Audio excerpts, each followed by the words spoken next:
마태복음 27장 24절에서 26절까지 있는 말씀입니다. 빌라도가 아무 성과도 없이 도리어 밀란이 나려는 것을 보고 물을 가져다가 무리 앞에서 손을 씻으며 이르되 이 사람의 피에 대하여 나는 무죄하니 너희가 당하라. 백성이 다 대답하여 이르되 그 피를 우리와 우리 자손에게 돌릴지어다 하거늘 이에 바라바는 그들에게 놓아주고 예수는 채찍질하고 십자가에 못 박히게 넘겨주니라. 아멘. 아멘. 오늘도 변함없이 고난주간 특별 새벽기도회 이 세 번째 시간 은혜의 자리에 나오신 우리 사랑하는 모든 성도님들에게 예수 그리스도의 거룩한 십자가의 능력과 그 귀한 십자가의 사랑이 오늘 하루도 여러분들의 삶의 여정 가운데 승리의 영광으로 이어질 수 있기를 우리 주님의 이름으로 축원합니다.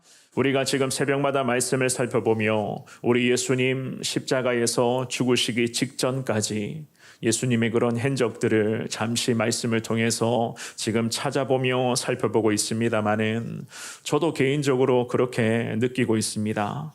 우리 성도님들도 아마 저하고 같은 마음이 아닐까라는 생각도 해보게 되는데요. 참 이 말씀을 보면 예수님 예루살렘 성전에 입성하신 후에 특별히 십자가에 달려 죽으시기 직전까지 참 기가 막힌 일들이 많이 생겨났다는 것을 우리가 알 수가 있습니다. 배신과 거짓은 난무하고 있었고 게다가 제자들이나 또한 그 시대의 권력의 자리에 앉아 있었던 사람들에게도 마찬가지였습니다. 전부 하나같이 우리 예수님 앞에서 참 비겁했고 또한 예수님 앞에서 저들이 정직하지를 못했구나는 것을 우리가 이 새벽마다 지금 말씀을 통해서 살펴보고 있는데요. 지난 월요일과 그리고 어제 화요일 살펴보았던 말씀에서도 베드로라고 하는 그 제자와 또한 가룟유다라고 하는 이 제자, 이 두 사람의 모습을 우리가 새벽에 살펴보았지 않습니까? 사실 베드로는 그 순간의 두려움과 압박과 위기 앞에 정직하지를 못하고 예수님 십자가 앞에서 자신의 연약함이었습니다. 그 인간적인 연약함을 그대로 드러내 버렸습니다. 더욱이 가룟유다라고 하는 이 자는 어땠습니까? 우리가 어제 살펴보았었지만 아예 예수님을 은30이라는 그 돈을 받고 예수님을 팔아 넘겨버렸습니다. 그 결과 이 가룟유다라는 제자는요 스스로 목숨을 끊어버리는, 후회하고 한숨 쉬며 내가 왜 그랬을까 자책만 했었지 예수 그리스도의 거룩한 십자가 은혜, 그 회개의 은혜에 이 가룟유다는 이르지를 못하고 결국 그 죄악의 그러한 무게를 견뎌내지를 못하여 스스로 목숨을 끊어버렸습니다. 그리고는 오늘 이 세 번째 시간, 어쩌면 이 앞서서 살펴보았던 이 두 사람보다 어쩌면 사실 더 최악의 그러한 사람을 만날 수 있을 것 같은데요. 그 사람이 바로 오늘 본문에서 기록된 자가 바로 빌라도였습니다. 우리 예수님 지금 이 빌라도 앞에 서 계시는 그 상황을 지금 오늘 본문은 담고 있는데요. 빌라도라는 이 사람은 우리 성도님들이 잘 아시는 것처럼 그 시대의 로마의 총독의 자리에 앉아 있었던 사람으로서 대단한 권력을 이 빌라도는 지금 거머쥐고 있었고 그 시대와 민족을 지배하는 가장 높은 자리에 앉아 있었던 사람이 바로 오늘 이 본문에 예수님을 심판하고 재판하고 있었던 바로 빌라도였습니다. 하지만 이 빌라도라는 이 사람 역시나 마찬가지였습니다. 비겁했고 또한 정직하지를 못했습니다. 더욱이 이상적인 판단 능력을 이 빌라도는 이미 상실해버림으로써 예수님을 십자가에 죽게 만들었던 결정적 원인을 제공했던 사람이 바로 오늘 이 본문의 빌라도라는 사람이었습니다. 우리가 오늘 이 본문의 말씀을 잠시 한번 살펴보시면서 이 빌라도의 이러한 모습과 내 모습을 한번 비교해 보시되 이 말씀을 통하여서 나의 연약함이 과연 어떠한 것인가를 찾아보시면서 특별히 빌라도라는 이 사람보다는 내가 좀 더 낫지 않을까, 라고 하는 이런 생각마저도 오늘 이 새벽에 기도하시면서 주님 앞에 다 내려놓으시고, 그럼에도 온전한 예수 그리스도의 십자가 은혜를 내 삶에 주님이 채워주시기를 원합니다. 늘 예수 그리스도를 앞에서 정직하고 성결하고 우리 주님께서 기뻐하시고 원하시는 믿음의 그리스도인으로 살기를 원합니다. 주님 앞에 두 손 모아 기도하시며 오늘도 십자가 은혜를 간절하게 사모하며 나아갈 수 있는 우리 귀한 성도님들 되시기를 한 번 더 주님의 이름으로 축원합니다. 우리는 오늘 본문의 말씀을 통해서 주님 우리에게 깨닫게 하시는 두 가지의 영적 교훈을 한번 살펴보겠습니다. 첫 번째입니다. 이 빌라도라는 사람은 기준이 없었습니다. 기준이 없이 권력과 자리 보전에만 눈먼 자가 바로 이 본문의 빌라도였어요. 여전히 예수님의 그런 십자가, 이 고통의 시간은 진행되고 있었던 그 찰나, 거짓과 죄악된 흐름은 그 예수님의 그 십자가 죽음의 현장 앞에 극에 달하고 있었습니다. 우리 예수님께서는 오늘 본문에서 총독이었던 이 빌라도 앞에 지금 서 계셨어요. 그리고 이 빌라도로부터 불법 재판, 이 불법적인 신문을 받고 계셨고, 이 불법 재판이 이루어지는 과정 속에서 예수님은 침묵하고 계셨습니다. 그 내용이 오늘 본문의 마태복음 27장의 11절에서부터 14절까지 있는 말씀입니다. 상황이 지금 이렇게 전개가 되자 오히려 이 상황 앞에서 난처해지고 초조함을 느낀 자가 바로 오늘 본문의 빌라도였어요. 그래서 이 빌라도는 여론의 동향을 계속 살피고 있었는데, 백성들로부터의 그런 여론의 동향을 살피면서 명절의 전통을 이 빌라도는 지금 마음에 염두에 두고 있었습니다. 15절의 말씀입니다. 우리 한 목소리로 한번 읽어봅니다. 시작. 명절이 되면 총독이 무리의 청원대로 죄수 한 사람을 놓아주는 전례가 있더니. 아멘. 자, 전례가 있었어요. 명절만 되면 죄수 한 사람을 총독의 권한으로 놓아주는 전례. 자, 이 전례대로 빌라도는 예수님을 풀어줘야 되겠다라고 생각을 하고 있었습니다. 물론 이렇게 생각했었던 이유가 있었겠죠, 그죠? 그 이유가 과연 무엇이었습니까? 그렇습니다. 우리 예수님께서는 죄가 없으시다. 예수님은 죄가 없는 분으로서 이 총독이자 재판관이었던 빌라도는 이미 다 알고 있었어요. 죄 없는 예수님을 백성들의 그런 여론 때문에, 다른 사람들의 그런 눈치와 압박 때문에 십자가에 못 박아 죽인다, 사형 선고를 내려버린다, 이 재판장이었던, 특별히 총독이었던 빌라도에게는 이 자체가 굉장한 부담감이었습니다. 그래서 이 빌라도는 지금 어떡합니까? 재판장의 권한으로, 총독의 권한으로 무죄 판결을 내리면 되는 거예요. 이미 무죄였습니다. 사형 선고, 사형을 내릴 만한 죄악이 없었다는 것이었어요. 그럼에도 불구하고 이 빌라도는 지금도 여론의 흐름을 살펴보면서 지금의 이 상황 앞에 총독이자 재판장이었던 빌라도는 타협하고자 하는 시도를 가지고 있었습니다. 그것도 비겁하게 자신의 자리가 염려되었기 때문이었어요. 자기가 지금 거머쥐고 있었던 이 권력이 위협받을까봐, 흔들리게 될까봐, 자리 보존에 어려움이 생길까봐 이 빌라도의 마음에는 여러 가지 그런 생각이 왔다 갔다 하고 있었고, 결국에는 타협의 여지를 이 빌라도 역시나 품고 있었습니다. 오늘 본문으로 가서 24절 말씀에 성경은 이렇게 말씀을 합니다. 읽어봅니다. 시작. 빌라도가 아무 성과도 없이 도리어 밀란이 나려는 것을 보고 물을 가져다가 무리 앞에서 손을 씻으며 이르되, 이 사람의 피에 대하여 나는 무죄하니 너희가 당하라. 아멘. 성경은 말씀합니다. 우리 예수님을 사형하고자 했었던 아무런 이유도, 게다가 재판장이었던 빌라도는 예수님의 사형을 선고하고 사형을 집행해야 될 만한 아무런 성과를 찾지를 못했어요. 오늘 본문의 24절은 분명히 말씀을 합니다. 오히려 이 빌라도는 밀란이 일어날까봐 지금 두려워하는 마음으로 이야기를 합니다. 이것이 바로 빌라도의 그런 재판의 결과이자 지금의 이 빌라도라고 하는 이 총독이자 재판관의 마음이었어요. 예수님 죄가 없다.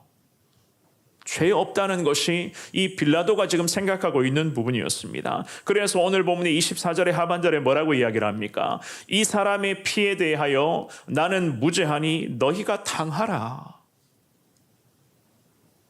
사랑하는 여러분, 이미 이 빌라도라고 하는 이 총독이자 재판관은 판단 능력을 상실해 버렸습니다. 자신의 권력과 이 총독이라는 이 자리를 보존하는 것에 그는 이미 눈이 멀어져 버린 그러한 상태였습니다. 그래서 24절의 중반부에 보시면은요, 도리어 밀란이 나려는 것을 보고, 이것이 빌라도라고 하는 이 사람의 마음 상태였어요.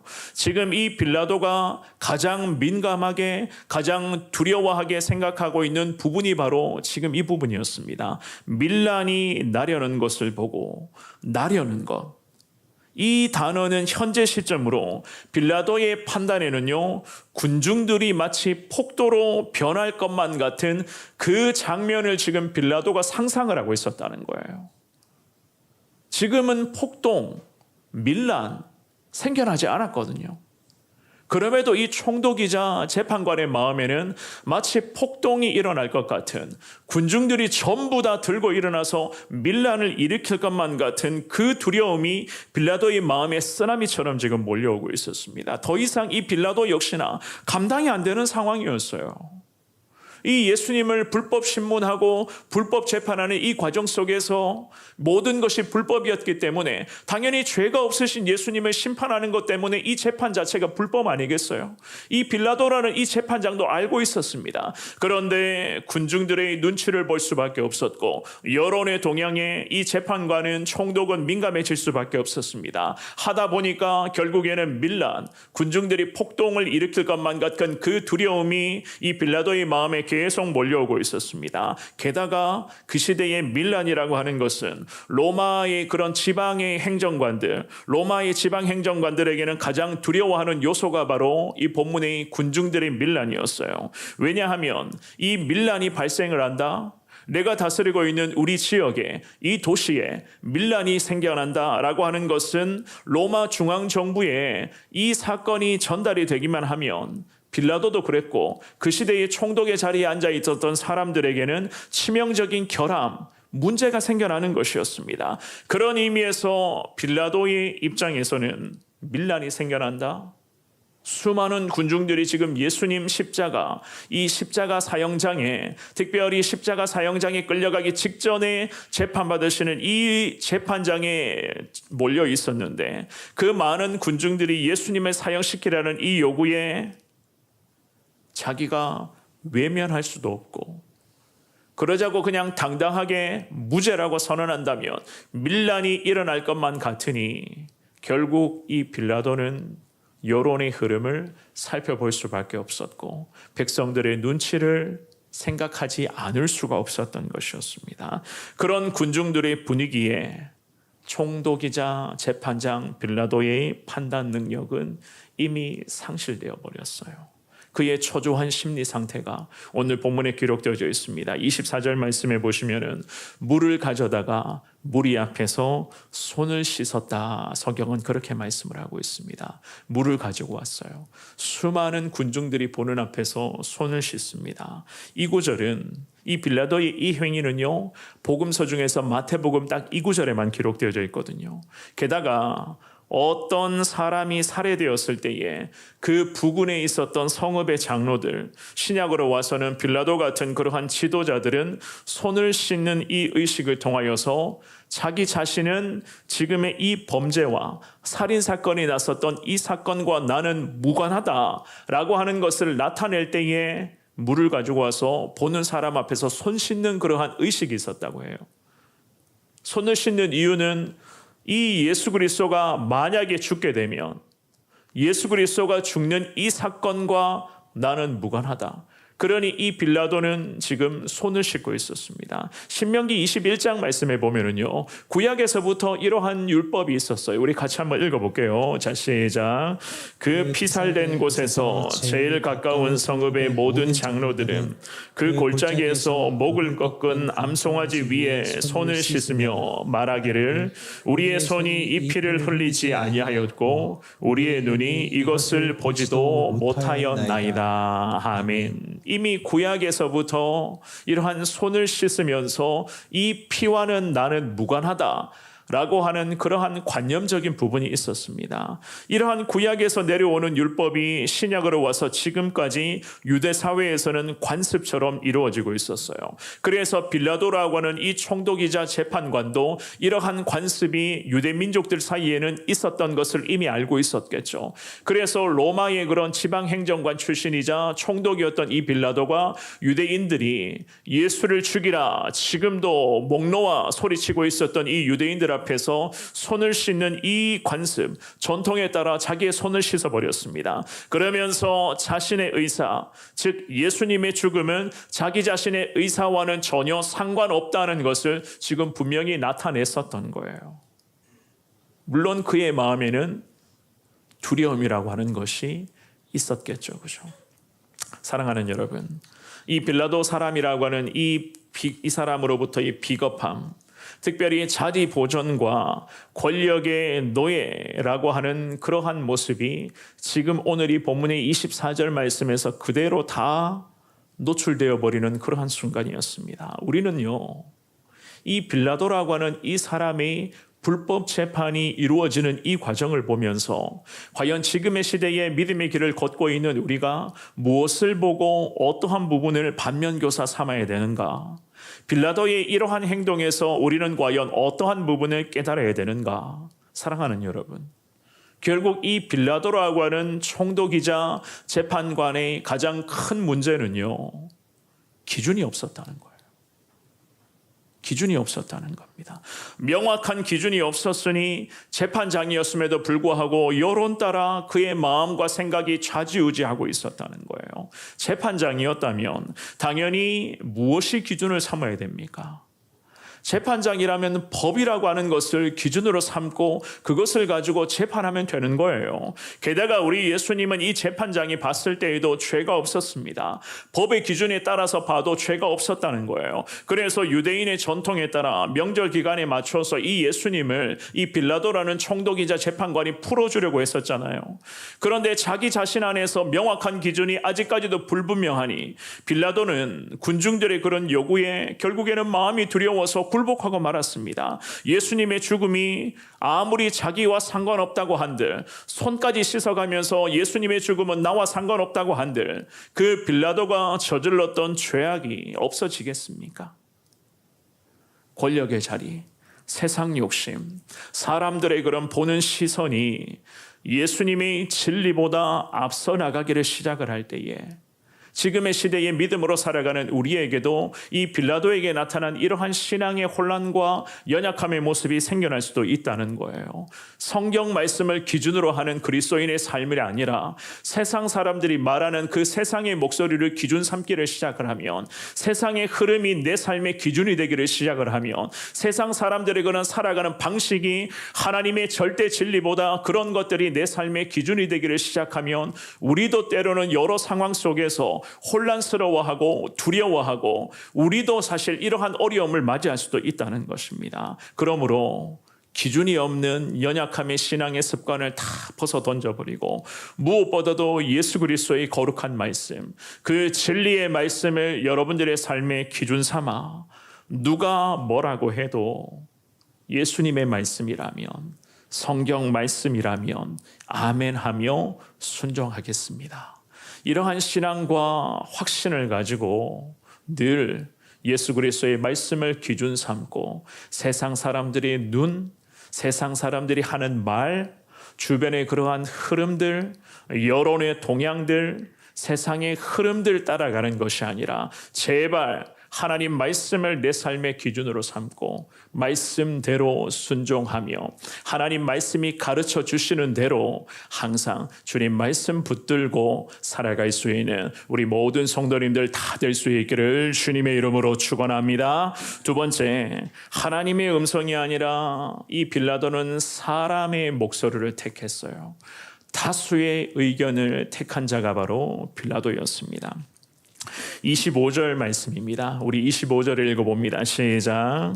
백성이 다 대답하여 이르되 그 피를 우리와 우리 자손에게 돌릴지어다 하거늘. 아멘. 이 말씀을 통해서 우리는요, 예수님을 사형시킬 것을 요구하는 무리들의 그러한 완악함이라고 할까요? 그 군중들의 그 완악한 심리를 우리는 분명히 깨달을 수가 있습니다. 처음에 무리들은 대제사장들과 장로들의 그런 선동 때문에 예수님을 죽이자고 소리쳤습니다. 그런데 지금은 어떻게 합니까? 지금은 그들 스스로가 예수를 죽여야 된다. 저 사람을 죽여야 된다. 사형시켜야 된다. 그 피의 대가를 어떻게 한다고요? 우리와 우리 자손에게 돌려라. 이 빌라도가 사실 예수님이 무죄였던 것을 알고 있었잖아요. 그래서 사형을 내리기 직전까지 갈팡질팡하고 있었습니다. 신속하게, 군중에 바라봤을 때는 신속하게 사형을 내리면 그만인데 군중들이 볼 때는 이 빌라도가 갈팡질팡하고 있으니 어떡합니까? 예수님에게 사형 선고를 내리라고 하려고 그 피를 우리와 우리 자손에게 돌리라. 그 피의 대가를 자기들이 감당하겠다는 거예요. 어떻게 감당할 겁니까? 자기들이 뭔데 예수님의 그런 피의 대가를 감당하겠다고 이야기를 합니까? 처음에는 그들의 영적 무지함 때문에 우리 예수님을 십자가에 못 박으라 라고 사실 요구를 했습니다. 예수님을 일컬어서 자칭 유대인의 왕이라는 그런 죄의 항목까지 저들이 뒤집어 씌워버렸잖아요. 자칭 유대인의 왕이 아닌 정말로 우리 예수님은 유대인의 왕으로 이 땅에 메시아 그리스도로 오신 거룩하신 예수님 아니시겠습니까? 마태복음 1장 21절 말씀에 우리가 잘 아는 말씀이 있습니다. 같은 목소리를 읽어봅니다. 시작. 아들을 낳으리니 이름을 예수라 하라. 이는 그가 자기 백성을 그들의 죄에서 구원할 자이심이라 하니라. 아멘. 아멘. 우리 예수님, 자기 백성을 그들의 죄에서 구원할 자로 이 땅에 오신 예수님 아니시겠어요? 그렇다면 이 무리들, 군중들, 처음에는 잘 몰라서 그랬다 칩시다. 그들의 그런 영적인 무지함 때문에 예수님을 그냥 여론의 흐름에 따라서 자칭 유대인의 왕이라는 그러한 항목을 뒤집어 씌워서 십자가에 못 박으라, 사형시키라 요구했었던 유대 백성들이었습니다. 그런데 지금은요, 어떻게 됩니까? 그들도 영적인 무지함이 이렇게까지 완악하게 변질이 되었습니다. 이제는 자발적으로 군중들 스스로가 나서서 요구합니다. 무엇을 요구하죠? 예수님 십자가에 못 박으라. 그들의 예수님 십자가에 못 박으라는 이 목소리가 하늘을 찌를 것 같이 지금 높아지고 있었습니다. 그러니 총독이자 재판장 빌라도는 어찌할 줄 몰랐어요. 26절 말씀입니다. 우리 같은 목소리를 오늘 본문의 26절도 읽어봅니다. 시작. 이에 바라바는 그들에게 놓아주고 예수는 채찍질하고 십자가에 못 박히게 넘겨주니라. 아멘. 빌라도는 군중들의 이러한 위압적인 목소리에 결국 굴복해버렸습니다. 그리고는 명절의 전통에 따라 흉악범 한 사람을 풀어주는 그 전례에 따라 누구를 풀어주었다고요? 바라바라고 하는 그 시대의 흉악범을 풀어줘 버리고 우리 예수님 어떻게 했다고 합니까? 채찍질하며 결국 십자가에 못 박히게 넘겨주었다. 성경은 이렇게 말씀을 합니다. 우리 예수님 스스로 말씀하시는 그대로 다 이루어지는 그러한 순간들이었어요. 우리 예수님 뭐라고 말씀하셨습니까? 섬김 받기 위하여 이 땅에 오신 것이 아니시다라고 말씀을 하셨죠. 오히려 예수님이 이 땅에 오신 이유는 섬기기 위하여, 게다가 많은 사람을 살리시기 위하여 자신을 십자가 대속 제물로 내어주시기 위하여 이 땅에 오신 예수님이신 것을 예수님 스스로 말씀하셨지 않습니까? 마태복음 20장 28절 말씀에 우리 이 말씀 같은 목소리로 읽습니다. 시작. 인자가 온 것은 섬김을 받으려 함이 아니라 도리어 섬기려 하고 자기 목숨을 많은 사람의 대속물로 주려 함이니라. 아멘. 우리 예수님 말씀하신 그대로 십자가의 이 과정에서 다 이루어지고 있었습니다. 불법 재판 받으셨죠. 고통 받으셨죠. 게다가 십자가에 달리시기 직전까지 온몸에 그 날카로운 채찍이 예수님 온몸에 휘가 맞고 그 예수님의 피부가 다 벗겨져 나가는 그 고통 속에 있었습니다. 그러면서 십자가 사형장에 손과 발에 못이 박힘으로써 결국 십자가에 예수님 매달리셨습니다. 우리 예수님 말씀하시는 그대로였어요. 섬김 받기 위하여 이 땅에 오신 예수님이 아니라 도리어 섬기기 위하여, 게다가 자기 목숨을 대속물로 내어주면서까지 많은 사람을 다 구하시기 위하여 우리 예수님 이 땅에 오셨다. 사랑하는 여러분, 빌라도라고 하는 이 재판장이자 총독은요, 결국 군중들의 목소리에 굴복해버렸어요. 그것도 비겁하게, 현실과 적당하게 타협하면서 최소한 재판장으로서의 정의와 공의, 그리고 적어도 기본적인 기준조차 상실된 사람이 바로 오늘 본문에서의 이 총독 재판장 빌라도였습니다. 사실 재판이라고 하면 그렇잖아요. 다수의 목소리를 따라가는 것을 우리가 재판이라고 이야기를 합니까? 재판이라고 하는 것은 그렇지 않습니다. 법이라고 하는 명확한 기준에 따라서 이루어지는 것이 재판이에요. 그런데다가 다수견의 의견, 그런 다수의 의견이 전부 다 옳은 것은 아니거든요. 더욱이 우리 믿는 그리스도인들 어떻습니까? 다수의 의견이 아니라 우리는 누구의 뜻을 따라가는 사람들이에요? 하나님의 뜻을 따라가는 사람들입니다. 하나님의 뜻을 따라 살아가는 사람들이에요. 다수결의 원칙은 세상 사람들이나 이야기하는 것이지 우리는 절대적인 진리인 이 하나님의 말씀대로 따라가는 사람들입니다. 교회 안에서, 특별히 신앙생활의 현장에서 다수결의 원칙에 따라 우리가 믿음 생활합니까? 모든 대부분의 사람들이 다 이렇게 하네, 그래서 나도 그냥 이렇게 살아갑니까? 그게 아니잖아요. 대부분의 사람들이 이렇게 해도 예수님의 말씀이 이거 아니라고 하면 예수님의 말씀 앞에 우리는 순종해야 되는 사람들 아니겠어요? 예수님의 말씀이 맞는데 다른 대부분의 사람들이 아니라고 하네, 그러면 이 흐름 따라갑니까? 그거 아닙니다. 예수님의 말씀이 맞다고 하면 끝까지 이 예수님 말씀 붙들고 우리는 순종해야 되는 사람들이 바로 오늘 이 새벽에 예배드리고 있는 저와 여러분들 아니겠습니까? 그래서 우리 신앙생활의 현장에서는 성경을 기준으로 해야 되는 거예요. 신앙의 현장에서 다수결의 원칙을 따라 살아간다, 그거는 세상 사람들이나 하는 이야기지.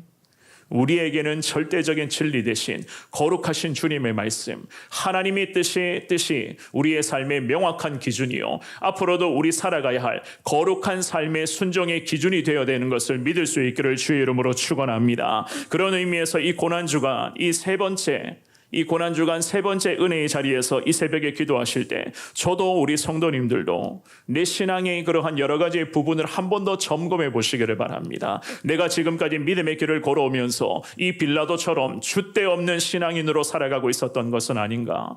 중심 잡지 못하고 여기 갔다가 저기 갔다가 사람들 말에 마음이 흔들리게 되고 사람 눈치 보고 세상의 그런 여론 따라 내가 믿음의 길을 걷고 있었던 것은 아니었는가? 오늘 이 본문의 빌라도라고 하는 이 사람의 모습을 보면서 내 신앙을 한번 점검해 보시고 과연 하나님 앞에서 절대적 기준이신 하나님의 말씀을 기준 삼고 주님이 기뻐하시는 믿음의 길을 내가 지금까지 걸어왔는가?